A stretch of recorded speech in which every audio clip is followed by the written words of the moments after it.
मैं बात करने वाला हूँ कि कैसे जो इंडिया उसके पास न्यूक्लियर पावर आ रहा और पावर आया और वो कैसे दुनिया में न्यूक्लियर पावर के बीच में आ पाया। तो देखिए पहले जो ये मैं बात कर रहा हूँ इंडिया सीक्रेट न्यूक्लियर टेस्ट की, जो कि हुआ था पोखरान में 1998 में, जिसको किया था हमारे मिसाइल मैन ऑफ इंडिया जिसको कहते हैं यानी डॉक्टर APJ अब्दुल कलाम ने। यानी कि इन्होंने क्या किया था, एक इंडिया सीक्रेट न्यूक्लियर टेस्ट किया था। कहाँ पे? पोखरान, जो कि पड़ता है राजस्थान में।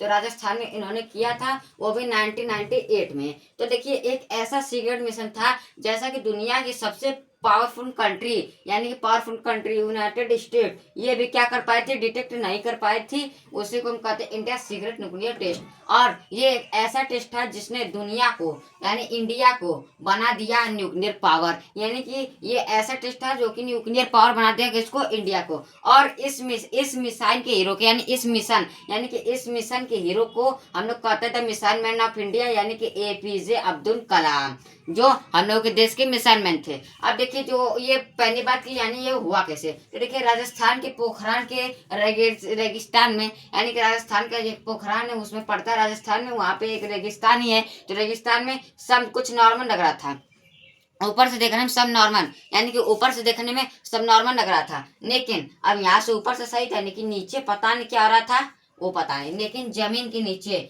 चल रहा था एक बड़ा राज, यानी एक बड़ा राज अंदर छुपा था, जो कि था इंडिया सीक्रेटली प्रिपेयर कर रहा था अपना न्यूक्लियर टेस्ट, जिससे हम कहते हैं उसका मिशन था ऑपरेशन शक्ति। यानी ये क्या कर रहा था, धरती के अंदर यानी जमीन के नीचे ये क्या हो रहा था, एकदम डेवलप कर रहे थे। कौन? APJ अब्दुल कलाम।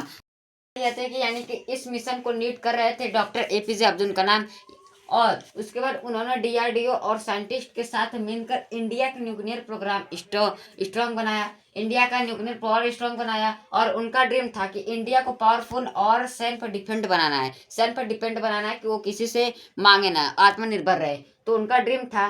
अब अमेरिका का सैटेलाइट, यानी अमेजिंग बात यह थी कि जो अमेरिका का सैटेलाइट था, अमेरिका सैटेलाइट वो कॉन्टिन्यूसली इंडिया पर अपनी नजर बनाए रखा था। क्योंकि इंडिया जो ये यूनाइटेड स्टेट था, वो इंडिया को कहा था कि अगर आप बनाएंगे ये सब अगर न्यूक्लियर टेस्ट हुआ तो आपको बैन कर दिया जाएगा, यानी आप एक्सपोर्ट इंपोर्ट नहीं कर पाएंगे। तो इसीलिए क्या था, ये लोग अंडरग्राउंड काम कर रहे थे। लेकिन कभी भी अमेरिका क्या हुआ, शक हो गया तो उसने सैटेलाइट को इंडिया पर ही घुमा दिया और उसको लगातार इंडिया पर नजर रखा।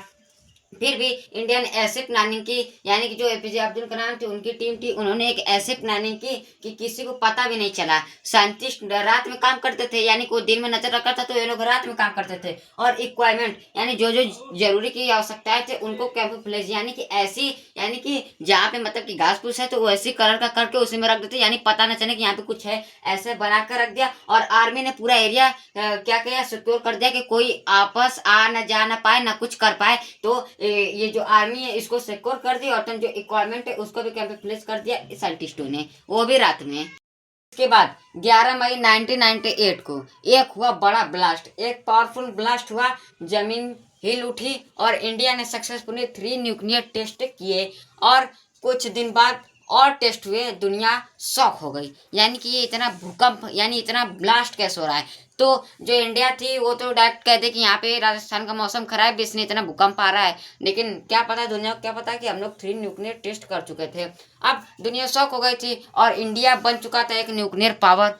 और अमेरिका और दूसरे कंट्रीज ने सेंसेशन लगाए, उन्होंने रोक लगाई कि आप ऐसा नहीं कर सकता। लेकिन इंडिया ने कहा ये हमारी सिक्योरिटी के लिए जरूरी है। और इसी की वजह से आज इंडिया दुनिया के स्ट्रॉन्ग नेशन में काउंट किया जाता है, और दुनिया के मजबूत देशों में इंडिया भी हमारा एक है जो काउंट किया जाता है।